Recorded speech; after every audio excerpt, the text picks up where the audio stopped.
Glórias a Deus, a paz do Senhor para todos os nossos irmãos em Cristo Jesus. É uma bênção de Deus poder estar com todos mais uma vez, participando de mais uma live de ensino da nossa Igreja da Multiforme Graça de Deus. Todas as sextas, a partir das 20 horas, temos um encontro marcado aqui, através do Facebook da nossa igreja, para juntos aprendermos um pouco mais da sacrossanta Palavra de Deus. Amados, nós estamos finalizando a nossa série de ensinos do arrebatamento ao milênio. No ensino passado nós estivemos falando sobre a Batalha do Armagedon. Falamos sobre a estátua de Nabucodonosor e hoje nós vamos finalizar falando aí também do milênio. Só para recapitular, a Igreja de Cristo foi arrebatada e no reino celestial ela recebeu o galardão e foi para as bodas do Cordeiro. Enquanto isso, na terra, aqueles que ficaram, eles esperaram a vinda, a chegada, o levantar do anticristo. Este se levantou como grande governante para o povo de Israel, como o Messias prometido. E durante 3 anos e meio ele trouxe paz, solução para os problemas, benefícios para a humanidade, para as pessoas que ficaram na terra e não subiram no arrebatamento. Depois desses 3 anos e meio, começou a grande tribulação, onde todos aqueles que ficaram, como aqueles que não adoraram a besta, todos passaram pelo período da grande tribulação, todos passaram pela perseguição, pelo sofrimento. Chegando no fim dos 3 anos e meio de grande tribulação, então ocorre a Batalha do Armagedon, que nós demos já início no ensino passado. Hoje se trata da 10ª parte desta série de ensinos do arrebatamento ao milênio. E hoje nós vamos finalizar sobre o Armagedon, falando do milênio e assim chegando ao final da nossa série de ensinos. O texto que nós estamos lendo está em Apocalipse capítulo 3, verso de número 11, que diz: Eis que venho sem demora, guarda o que tens para que ninguém tome a tua coroa. O Armagedon, sobre o Armagedon nós já iniciamos no ensino anterior, tá? Então nós já sabemos o que se trata o Armagedon. Mas quando vai ocorrer de fato o Armagedon?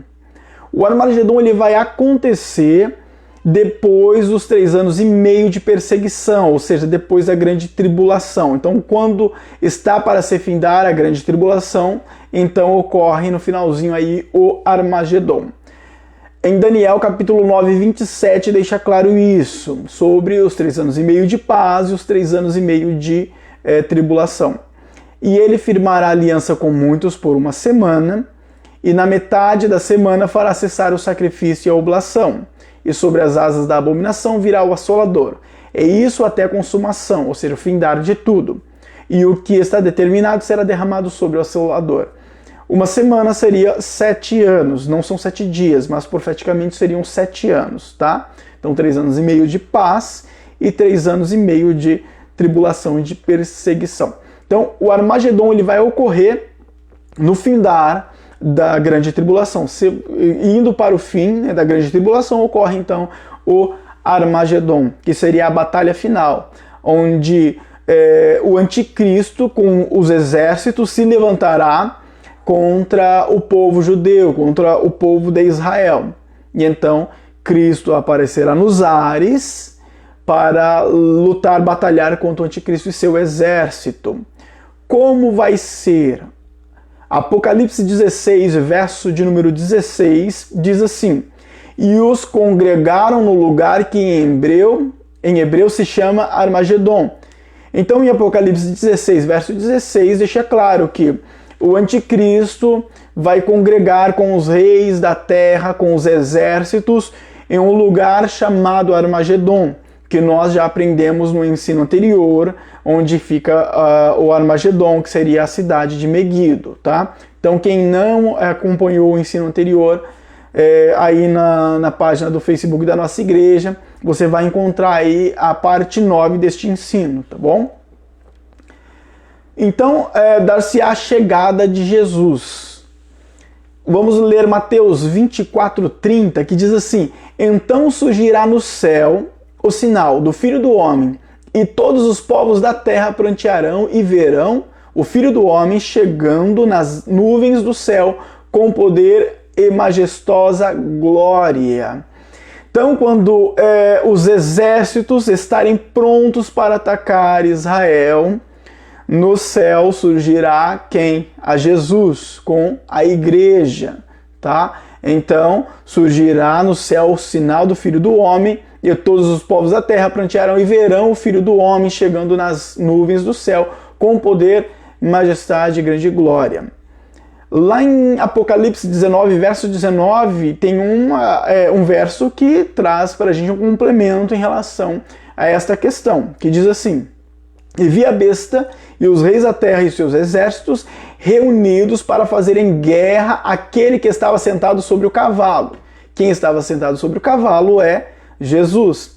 E ao seu exército. Então Jesus virá com sua igreja e com anjos. Então a Bíblia aqui chama de seu exército, tá? Então o anticristo com o exército, ele se voltará contra Cristo e contra o exército de Cristo. Verso 14 e 15 de Apocalipse 19, ó. E seguiam os exércitos no céu em cavalos brancos, e vestidos de linho fino, branco e puro. Fala do exército de Cristo, né? E da sua boca saía, tá falando de Cristo, e da sua boca saiu uma aguda espada para ferir com ela as nações, e ele as regerá com vara de ferro. E ele mesmo é o que pisa o lagar do vinho do furor e da ira do Deus Todo-Poderoso.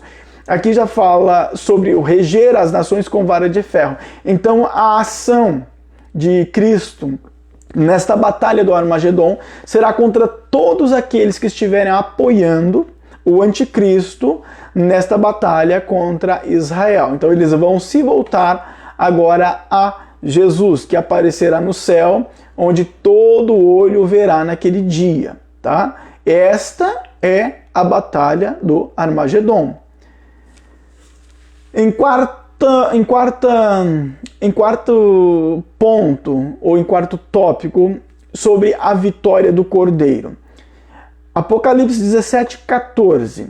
Estes combaterão contra o Cordeiro, e o Cordeiro os vencerá, porque é o Senhor dos senhores e o Rei dos reis. Vencerão os que estão com ele, chamados os eleitos e fiéis.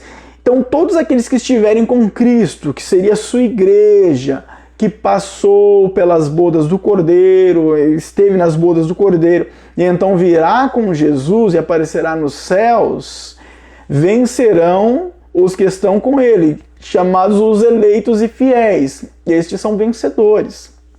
Somos nós que seremos arrebatados, que estaremos com Cristo Jesus lá no reino celestial. Então nós estaremos com ele. Então, porque o Senhor dos senhores, Rei dos reis, vencerão os que estão com ele. Eles são chamados os eleitos, os fiéis. Amém?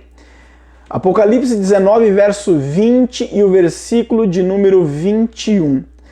E a besta foi presa, e com ela o falso profeta, que diante dela fizera os sinais, com que enganou os que receberam o sinal da besta, e adoraram a sua imagem.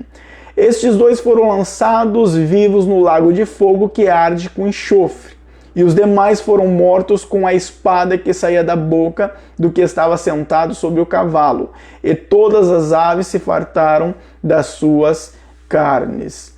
Então a besta tratada aqui é o anticristo e o falso profeta.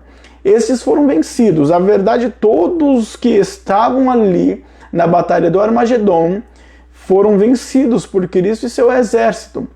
E a besta, ela foi presa, e com ela o falso profeta, o versículo diz, e estes dois foram lançados no lago de fogo.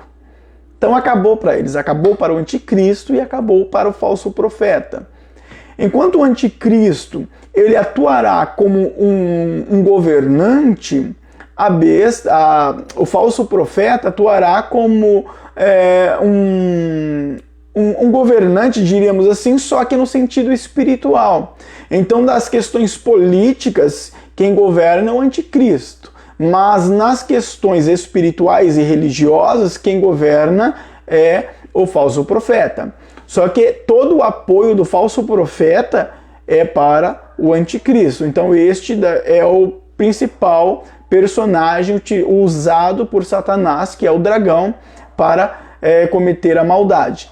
Então a besta e o falso profeta serão presos, eles serão lançados no lago de fogo, serão lançados vivos no lago de fogo, a Bíblia diz, e todos aqueles que estavam ali apoiando a besta e o falso profeta para lutar, que estarão lutando contra Jesus e seu exército, eles serão mortos. No verso diz: e os demais foram mortos com a espada que saía da boca do que estava sentado sobre o cavalo. Este é Jesus. E todas as aves se fartaram das suas carnes. Então esta é a vitória do Cordeiro sobre o anticristo e sobre o seu exército. Quinto ponto. Satanás, posteriormente a isso, ele vai ser preso. Vemos isso em Apocalipse capítulo 20, verso de número 1 e verso de número 2, que diz assim: e vi descer do céu um anjo que tinha a chave do abismo e uma grande cadeia na sua mão. E ele prendeu o dragão, a antiga serpente, que é o diabo e Satanás, e amarrou-o por 1000 anos. Esta é a prisão de Satanás, tá? Então diz que um anjo, alguns acham que isso seria uma teofania, ou seja, seria Jesus em forma de anjo, outros dizem que de fato seria um anjo, enfim, não vamos abordar essa questão neste ensino, para não alongarmos e sairmos do nosso objetivo, mas o texto diz, um anjo, ele tinha a chave do abismo e uma grande cadeia em sua mão. Então ele prendeu o dragão, que é a antiga serpente, ou seja, que é Satanás, e amarrou ele por 1000 anos. Ele ficou preso, ele vai ficar preso durante 1000 anos, ok? Bom, então se Satanás ele fica preso durante 1000 anos, o que vai acontecer durante esses 1000 anos? Qual o propósito? Por que Satanás vai ficar preso durante 1000 anos? Para nós entendermos o que está acontecendo até aqui, veja bem, o anticristo reuniu os exércitos para lutar contra Israel. É o final da grande tribulação e Israel é o alvo para ser destruído. Antes mesmo que isso aconteça, Jesus ele aparece nas nuvens, todo olho verá, com seu exército, com a igreja, seus anjos, e então o anticristo direciona todo o seu furor, toda a sua raiva, toda a sua ira para Jesus e seu exército. Jesus, com a espada que sai da sua boca, ele vai destruir todos aqueles que apoiam o anticristo. E este mesmo anticristo e o falso profeta serão lançados no lago de fogo. Ok? Até aí conseguimos entender. Depois disso, Satanás ele será pego por um anjo, o texto diz um anjo, tá? Vamos seguir o texto, ok? E ele vai ser amarrado e preso por 1000 anos. Depois que Satanás, ou seja, já que Satanás está preso por 1000 anos, então se inicia o que nós conhecemos como o reino milenar, seria o milênio, tá ok? O texto de Apocalipse capítulo 20, verso de número 4, traz uma concordância com isso que ora estou mencionando aos irmãos. E vi tronos, e assentaram sobre eles, e foi-lhes dado o poder de julgar. E vi as almas daqueles que foram degolados pelo testemunho de Jesus e pela palavra de Deus, que não adoraram a besta, nem a sua imagem, e não receberam o sinal em Cristo. Aliás, não receberam o sinal em suas testas, nem em suas mãos, e viveram e reinaram com Cristo durante 1000 anos, ok? Então aqui será estabelecido o reino milenar. Aqueles que morreram, o texto diz que não adoraram a besta, ou seja, que não se curvaram à besta, foram degolados, foram martirizados durante a perseguição, durante a tribulação, a grande tribulação. Estes serão ressuscitados, e juntamente com aqueles que ainda estão na terra, que não participaram da guerra do Armagedon, não ficaram posicionados contra Cristo, juntamente com o povo de Israel, que ainda também estava na terra. Todos estes receberão o reino de Cristo, seria o reino então milenar, tá? Então aqui ocorre o início do reino milenar. E reinaram com Cristo durante 1000 anos. Só que depois de 1000 anos, Satanás ele será solto. Apocalipse capítulo 20, verso de número 7 e 8. Diz assim, ó. E acabando-se os 1000 anos, Satanás será solto da sua prisão e sairá a enganar as nações que estão sobre os 4 cantos da terra, Gog e Magog, cujo número é como a areia do mar, para juntar em batalha. Mais uma vez, Satanás, ele tenta batalhar contra Cristo, contra Jesus. Ele reúne uma grande multidão, ele engana.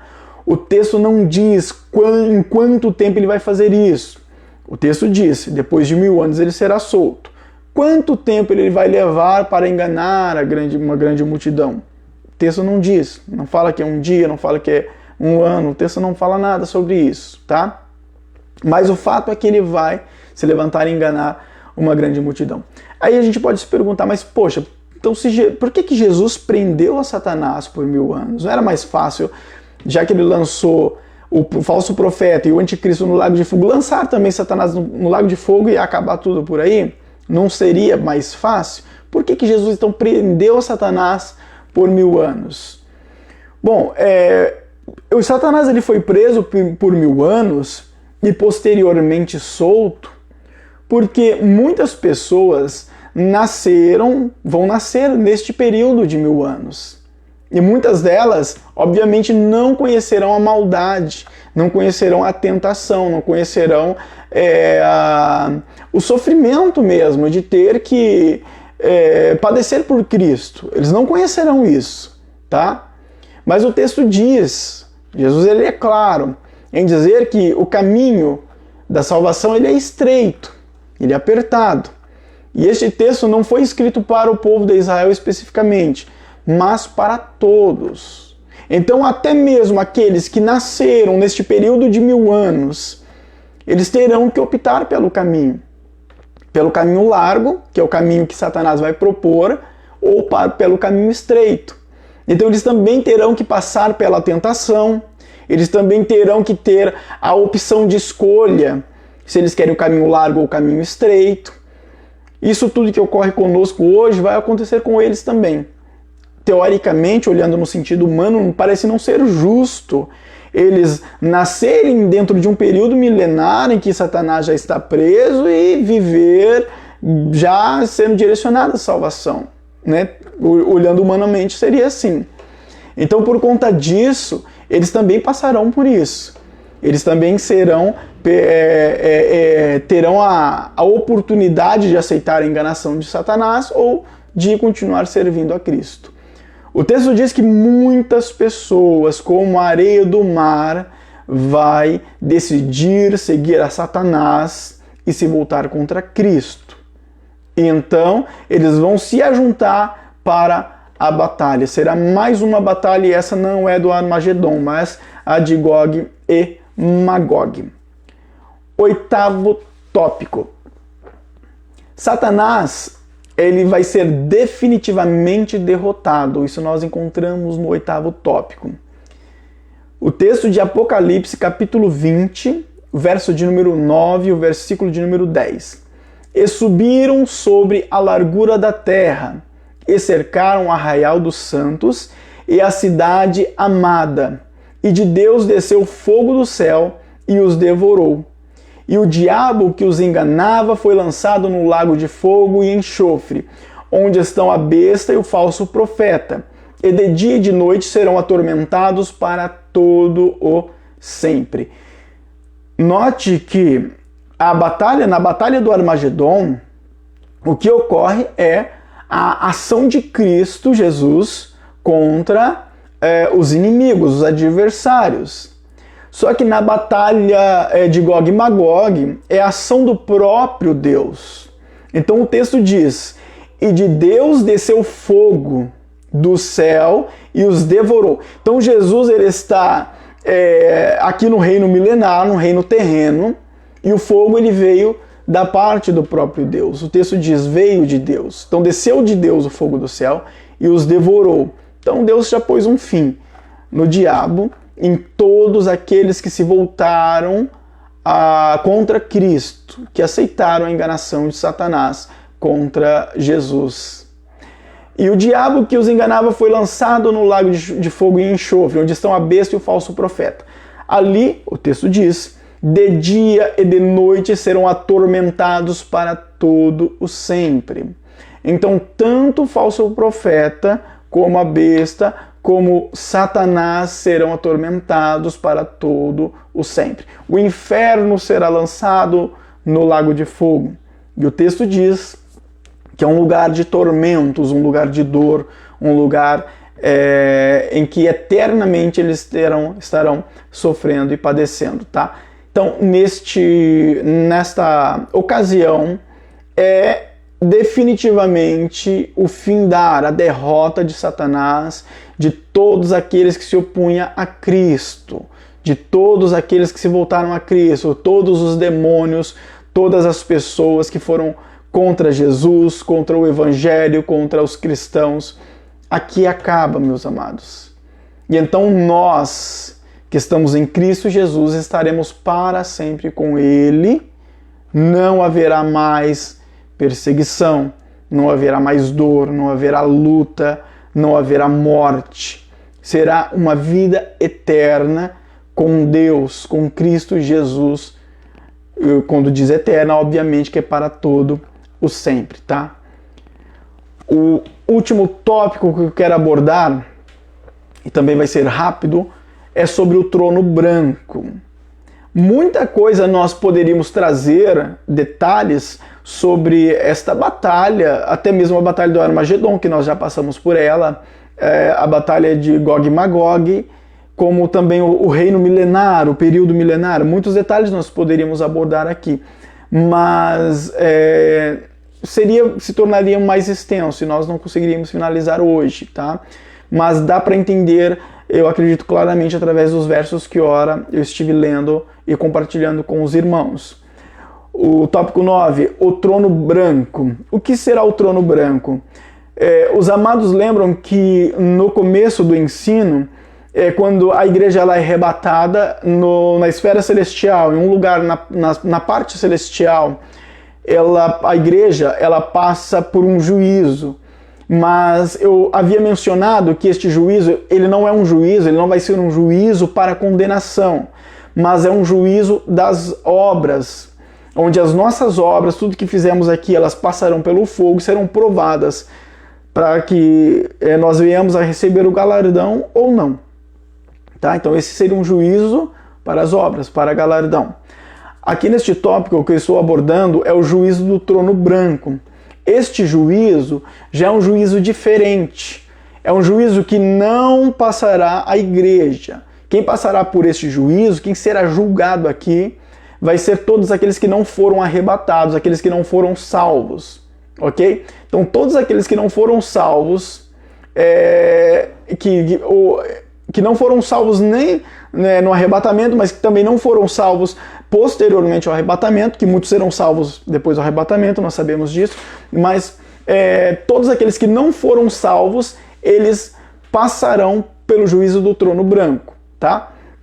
O juízo do trono branco, nós podemos ler sobre ele ali em Apocalipse capítulo 20 e o versículo de número 11, que diz: E vi um grande trono branco e os que estavam assentados sobre... E vi um grande trono branco e o que estava assentado sobre ele, de cuja presença fugiu a terra e o céu, e não se achou lugar para eles. Então aqui João ele está vendo um trono branco e alguém assentado sobre ele.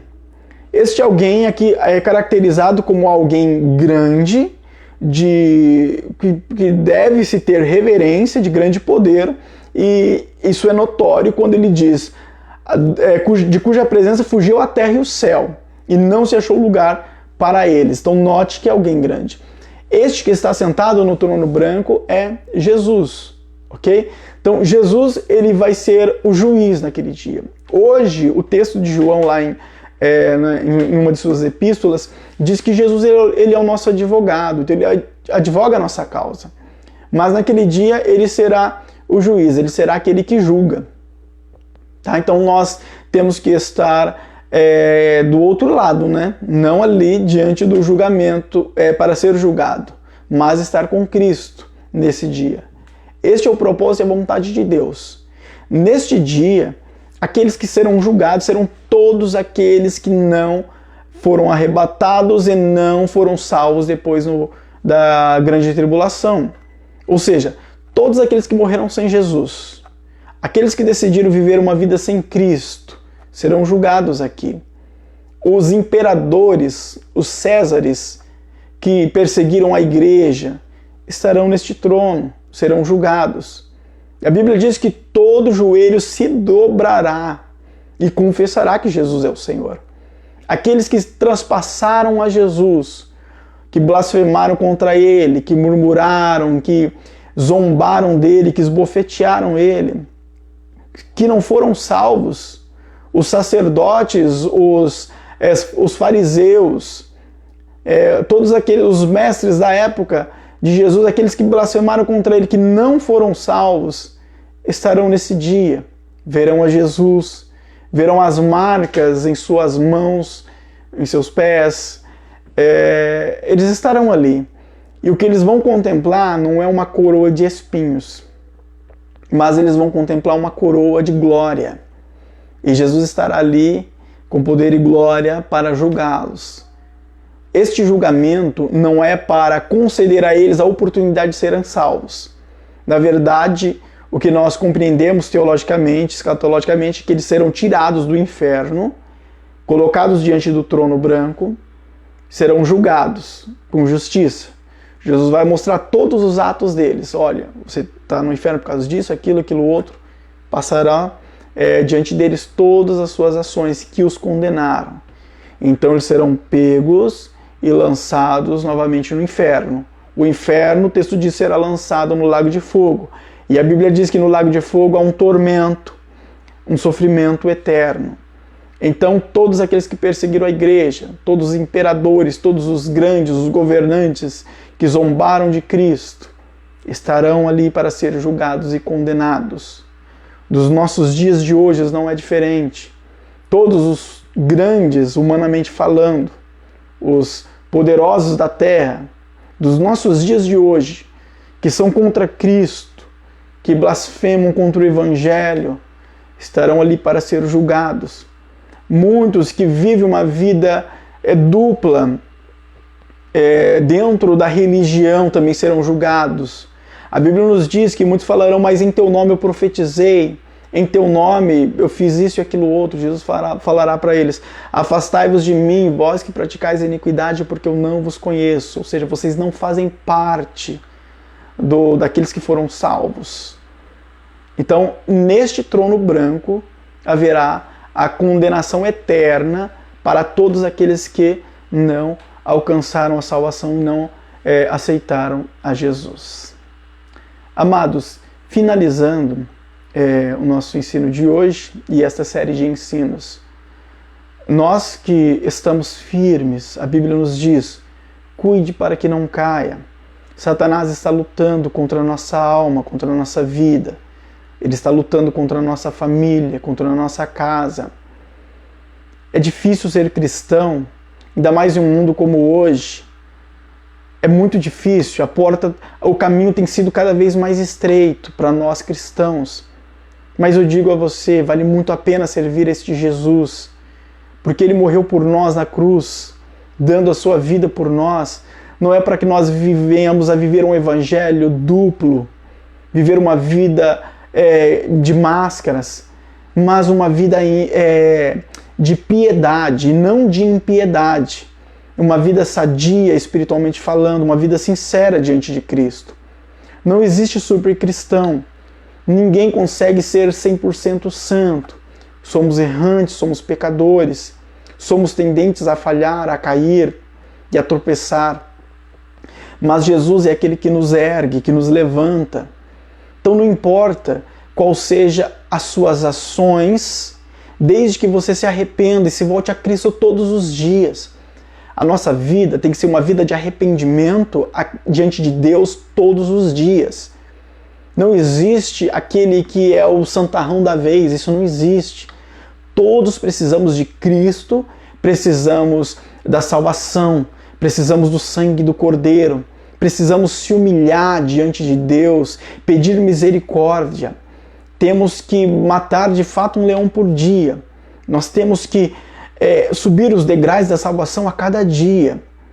Então não há nada no mundo para nós. Não somos do mundo, não fomos criados para ficar no mundo. Nós somos passageiros nessa terra. O reino preparado para nós não é daqui, ele não é terreno. Ele está além disso tudo. É muito difícil servir a Cristo, de fato. Jesus disse que seria muito difícil. Mas eu digo a você, vale muito a pena permanecer em Cristo Jesus. Jesus bem disse, se o teu olho te fizer pecar, arranca ele e joga para longe de você. Se a tua mão te faz pecar, corte ela. É melhor você entrar no céu caolho, entrar no céu sem uma das mãos, sem uma parte do corpo, do que ser lançado no inferno com todo o seu corpo completo. É lógico que Jesus, ele não está dizendo para você literalmente cortar um membro do seu corpo, mas ele está dizendo que vale muito a pena você fazer o máximo possível para viver uma vida plena de santidade e sinceridade voltada ao Senhor Jesus. Jesus está prestes a buscar a sua igreja. O texto diz, guarde o que tens, para que ninguém tome a tua coroa. É o texto de Apocalipse 3:11 que nós usamos como verso-chave. Eis que venho sem demora, guarda o que tens para que ninguém tome a tua coroa. Amém? Que Jesus possa nos ajudar a estarmos firmes em seu caminho e sua vontade e a vencer os momentos de dificuldade, de tribulação, de tentação, de setas, para que possamos estar na sua vontade, preparados, vigilantes, para que ao soar da trombeta nós não venhamos mais ser encontrados na face dessa terra, mas que sejamos com Cristo Jesus nos ares, para participar, ter o nosso galardão e participar das bodas do Cordeiro em nome de Jesus. Esta é minha oração, o desejo do meu coração para todos os nossos irmãos, para toda a nossa família, para a nossa igreja da Multiforme. Amém?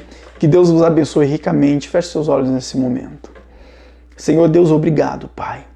Obrigado por essa série de ensinos e os teus filhos que acompanharam até aqui desde a primeira parte. Senhor, aprendemos algo grandioso e de valor para a nossa alma. Obrigado, Jesus. Usa, Senhor, cada um dos teus servos na tua obra, capacitando, fortalecendo, dando-nos graça para permanecer na tua vontade. Abençoe a cada família, trabalhe em cada interior, em cada sentimento. Deus, nos ajude a estarmos firmes na tua vontade, Senhor, para que possamos ser arrebatados, ó Pai, para que possamos estar com o Senhor eternamente, Deus. Faz a tua obra, tem misericórdia de nós e nos ajude, Senhor, a estarmos em Ti. Abençoe teu filho, a tua serva, sua família, dê do teu livramento. Vai na frente, Deus. Que a graça de nosso Senhor e Salvador Jesus Cristo, o amor de nosso Deus, nosso eterno Pai, a comunhão e consolação no Espírito Santo reine em cada coração e que todos os nossos irmãos possam dizer em seus corações: Amém. Deus abençoe a todos em nome de Jesus. Amém.